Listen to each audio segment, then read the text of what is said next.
कारगिल मॅरेथॉनला सुरुवात झालेली आहे। आपण बघू शकतो फ्लॅग ऑफ दाखवून या ठिकाणी कारगिल वॉर मेमोरियल इथून या 21 किलोमीटर हाफ मॅरेथॉनला सुरुवात झालेली आहे। आणि बघू शकतो आपण धावपटू जे आहेत त्यांनी धावण्यासाठी सुरुवात केलेली आहे।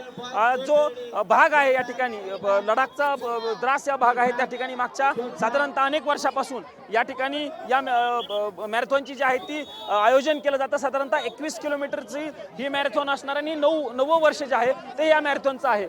खासदार श्रीकांत शिंदे यांनी या मॅरेथॉनला फ्लॅग ऑफ दाखवलेला आहे। सोबत गृहराज्यमंत्री योगेश कदम असतील, त्यानंतर या लडाखचे DGP आनंद जैन हे देखील या ठिकाणी उपस्थित आहेत। आणि बघू शकतो की मोठ्या प्रमाणावरती जे धावपटू आहेत ते देखील या ठिकाणी धावण्यासाठी जे आहेत ते आल्याचं चित्र आपल्याला बघायला मिळतंय। ही फक्त पहिली मॅरेथॉन नाहीये, तर यापूर्वी देखील मॅरेथॉन या ठिकाणी यांच्याकडनं आयोजित केल्या गेलेल्या होत्या आणि त्या मॅरेथॉननुसार आपण बघू शकतो की मोठी तयारी जी आहे ती केली गेलेली आहे। हाफ मॅरेथॉन 21 किलोमीटरचं त्याचं इनॉग्रेशन, त्याचं फ्लॅग ऑफ जे आहे ते काही वेळापूर्वी झालेलं आहे आणि त्यानंतर आता बाकीच्या मॅरेथॉनची देखील सुरुवात होणार आहे। पण आपण बघू शकतो की मोठ्या प्रमाणावरती या ठिकाणी धावपटूंची उपस्थिती जी आहे ती असल्याचं चित्र आपल्याला या ठिकाणी पाहायला मिळत आहे।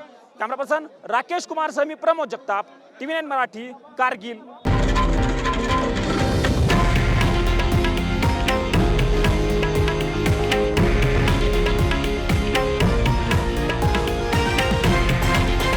हे आहे देशातील नंबर 1 न्यूज नेटवर्क आणि आपण पाहत आहात TV9 मराठी, एकमेव।